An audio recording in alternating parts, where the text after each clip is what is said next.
이번에는 현장 취재의 달인 장윤선 기자님의 현장 막전 막후 들어보도록 하겠습니다. 네, 제가 이거였어요? 아니었는데 네. 예, 최상병 특검법으로 네. 꼽았습니다. 네. 예, 뭐 앞서도 이제 쭉 설명을 좀 드렸었는데요. 오늘 제가 보기에는 오늘 발의가 돼서 그렇죠. 네, 내일 처리가 될 거예요. 그렇게 수순상. 예, 네. 그러니까 대정부질문 지금 뭐 진행되고 있는데 이게 끝나고 나면 뭐 야유와 뭐 이런 것들이 있긴 하겠지만 그렇다고 해서 물리력을 행사해서 국회의장의 의사봉을 쥐는 순간 이거는 국회선진화법에 따라서 처벌받기 때문에 그렇게는 못할 것이고 따라서 뭐 지리한 뭐 필리버스터 전국이 이어질 것이고 민주당 같은 경우는 취재해 보니까 3시간 단위로 조를 짰더라고요.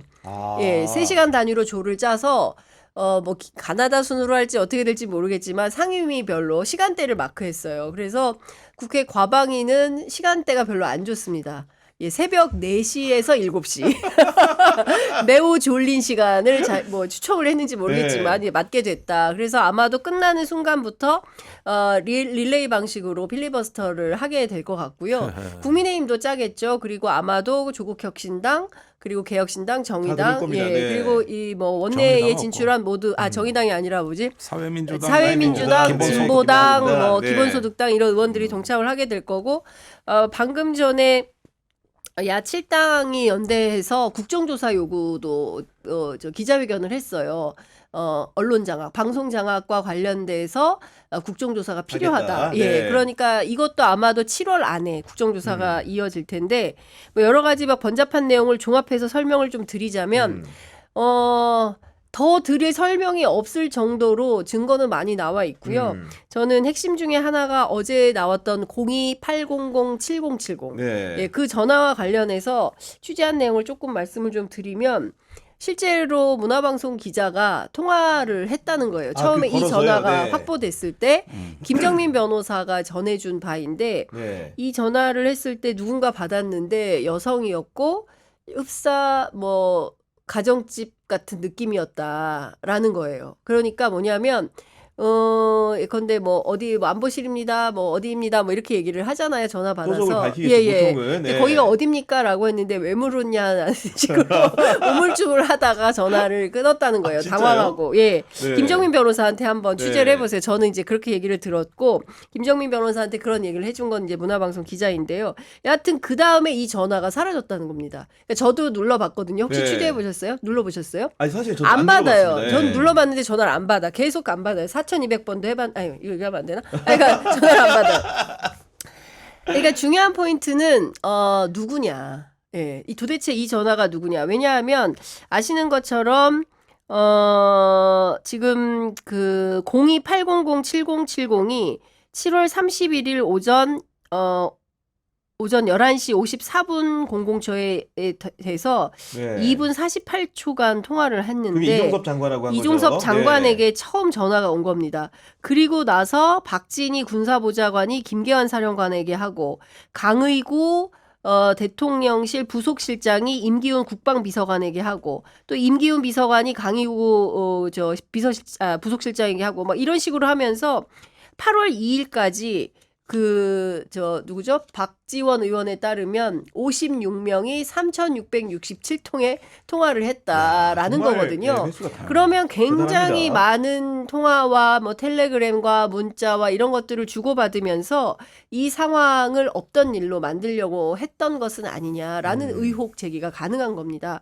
그래서 이 사건의 실체적 진실을 밝히기 위해서는 특검법 통과시켜서 특검하지 않으면 이상하잖아요. 도대체 누가 전화를 했는지 궁금하지 않으십니까? 그러니까요. 네. 예, 그리고 이 전화를 정말 대통령이 했는지 아니면 대통령의 전화기로 다른 사람이 전화를 걸었던 것인지 뭐 이런 등등에 대해서 확인해 볼 필요가 있는 것이죠. 그러니까 그 문제 번호에다 국가 기밀이라는 표딱지를 붙이고 그 회선 교체 작업이 있었던 게 아니냐고 물었더니 그분 또 얼렁뚱땅 넘어갑니다. 그렇죠. 근데 대통령실 근무를 좀 해보셨잖아요. 회선 교체 작업 번호를 그렇게 자주 바꿔요? 이렇게 필요하면은 바꾸는 건 일도 아니겠죠. 네. 그런데 일단은 사건이 벌어지고 언론 취재가 들어간 이후에 바꿨다는 게 중요한 거죠. 그렇죠. 시점적으로. 네. 그게 중요한 거죠. 벌써부터 이제 은폐 의도가 보이니까 예, 그런 것들이고 그다음에 약간 뭐 그 3천 몇백 회 그거는 이제 더 좁혀서 봐야 될 필요가 있는데 다는 아닐 거란 말이에요. 그런데 이렇게 많은 통화한 거에 대해 정진석 비서실장 답변은 그게 정상입니다. 그게 정상입니다. 아니, 과거랑 비교해 보면 되겠죠. 금방 나오겠죠. 아니, 예. 비교할 필요도 네. 없죠. 전화기 통이 난리가 났는데 이게 그러니까요. 정상입니까? 예. 그러니까 굉장히 그런 어떤 답변에 보면은 할 말이 없구나. 이제 저는 느껴지던데 할 말이 없구나. 바닥났구나. 지금 저게 굉장히 위험한 발언들이에요. 네. 해명을 못 해요. 아니 해명이 얼토당토 않잖아요. 그리고 제가 그 청와대에서 8년간 근무했던 윤건영 의원한테 물어봤더니 네. 사실상 부속실장의 전화는 이건 대통령이 찾는 거기 때문에 난리가 난다는 거예요. 그런데 대통령이 경로했다고 알려진 7월 31일 날 강의구 부속실장이 임기훈 국방비서관하고 무려 6번 통화를 하거든요. 이것은 어떤 의미냐? 천재지변이 났다. 사실상 천재지변에 준하는 상황이 아니면 국가적 위기다. 부속실장이 네. 예, 부속실장이 그것도 국방비서관에게 6번이나 통화할 이유가 없다는 겁니다. 말이 안 된다는 거예요. 근데 그런 일들이 벌어졌는데 그것에 대해서 대통령 비서실장이라는 사람이 그거 너무 당연한 거다라고 하면 대한민국에서는 천재지변 사건이 365일 매일 벌어진다는 건데 그걸 납득할 국민들이 있습니까? 이게 말이 된다고 생각할 수 있어요? 그러니까요. 사실은 부속실장은 문고리 아닙니까? 문고리. 예. 문고리죠. 이럴 경우는 있죠. 예컨대 국방비서실이 주관하는 저 실무 책임을 맡은 대통령 행사가 그때 막 벌어져서 상황 확인이 막 긴박하게 돼야 될 때라면 그럴 수가 있는데 그때 당시에는 그런 일이 없었어요. 사실은 이 최해병 건에 대한 보고 말고는 국방에 대해서는 아무 일도 없었습니다. 그런데 왜 이렇게 통화가 잦으냐 이런 것도 그렇지만은 이 문제는 저번에 해병대 예비역들의 골프 카톡방하고 연관시켜 보셔야 돼요. 그 카톡방은 이제 김건희 여사한테 로비했다는 의심을 사고 있는 네. 이게 그 하나의 어떤 여러 정보 중에 하나입니다. 그래서 이게 카톡방은 그 사람들 간에 수없이 많은 소통의 극히 일부예요. 더 있어요.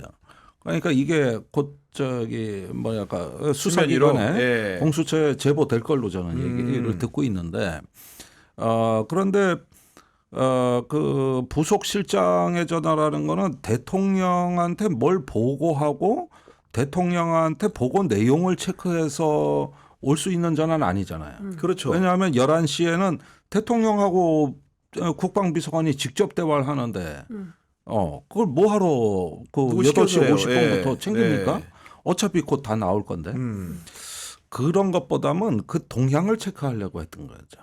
그러니까 보고가 어떻게 올라간다는 거예요. 그리고 또 뭐 어떻게 된다는 거예요. 그러면은 뭐 해병대 알아봤고 김기한 사령관하고 통화를 해봤는데 지금 이렇게 돌아갑니다. 여기 첫 통화까지는 평온했어요.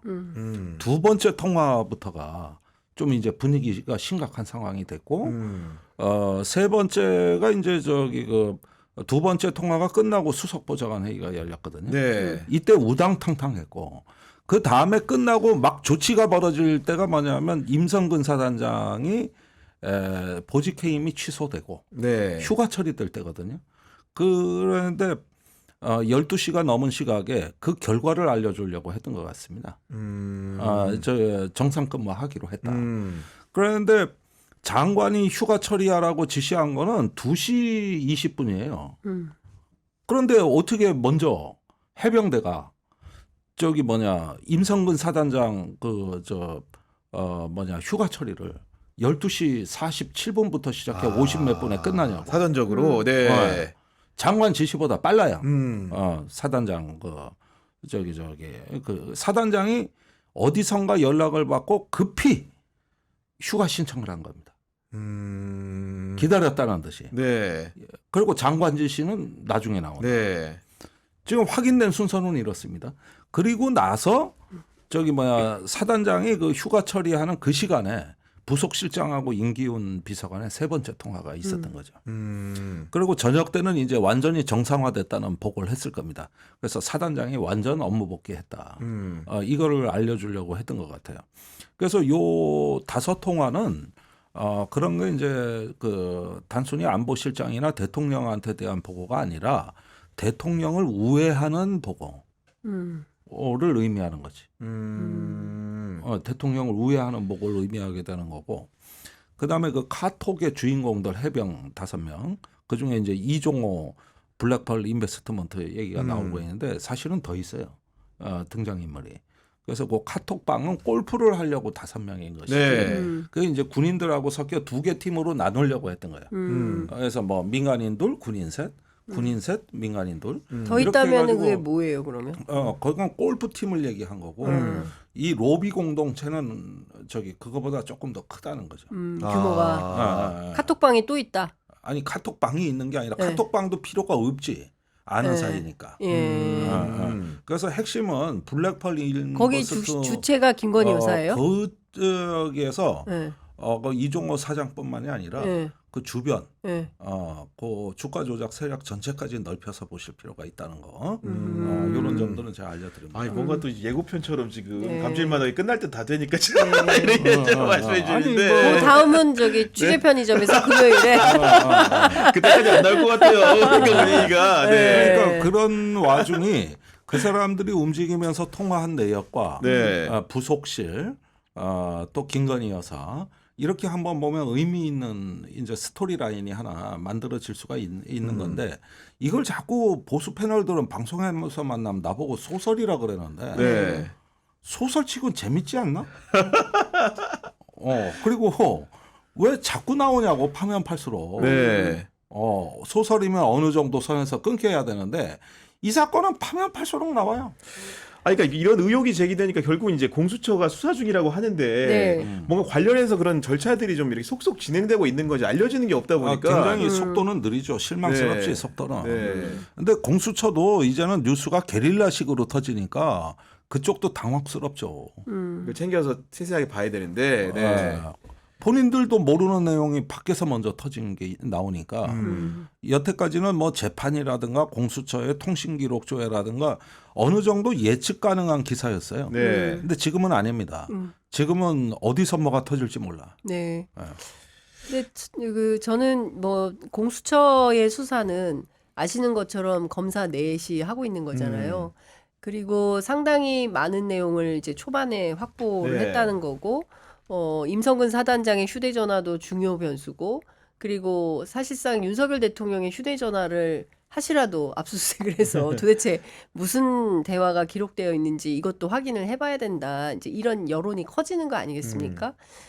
그런데 사실 수사 인력의 한계도 있고, 그리고 참 그 공교롭게도 오동훈 공수처장이 공수처장, 온 다음에 뭐 안 나와요. 보도가 안 나와. 보도가 잘 안 나와요. 그래서 어딘가에서 길이 막히고 있나 이제 이런 네. 의심도 좀 드는데 결국에는 뭐 여러 가지로 국민들이 알아야 되겠고 좀 판단에 필요한 정보들이 확인돼야 됨에도 불구하고 안 된다면 특검으로 해결할 수밖에 없는 것인데 이렇게 대응하면 대응할수록 특검 요구는 더 커질 수밖에 없고 네. 저는 국민적 여론은 탄핵 동의 청원으로 뭐 많이 더 모일 수밖에 더 없다. 끌어올라서 예. 결국은 그 숫자는 늘어날 그렇죠. 것이다. 네. 거기에 대해서 대통령실과 대통령 주변에서 특히 여당에서 법이 위반된 게 없으므로 탄핵은 못 갈 것이다라는 것은 그냥 법조인들이나 할 수 있는 얘기다라는 생각이 좀 들고요. 국민들이 정말 들고 일어나서 거리에서 문제 제기를 하기 시작했을 때 그거를 감당이 될까? 제가 윤석열 정부 초기에 국민의힘 주변 취재했을 때 네. 윤석열 대통령이 가장 두려워하는 게 뭡니까? 라고 물었을 때 그 사람들이 얘기했던 거는 길바닥에 사람 모이는 거다라고 얘기를 했었거든요. 그러니까 예컨대 지금은 이제 온라인상에서 이렇게 되고 있지만 이것 또한 새로운 현상이긴 합니다만 예를 들어서 광화문에 사람들이 모이기 시작을 하고 그 숫자가 기하급수적으로 늘어날 때 그때도 이렇게 할까? 그때는 또 수그리는 방식으로 나오지 않을까 싶습니다. 그때는 또 늦지 않을까라는 생각도 그렇죠. 네, 들게 합니다.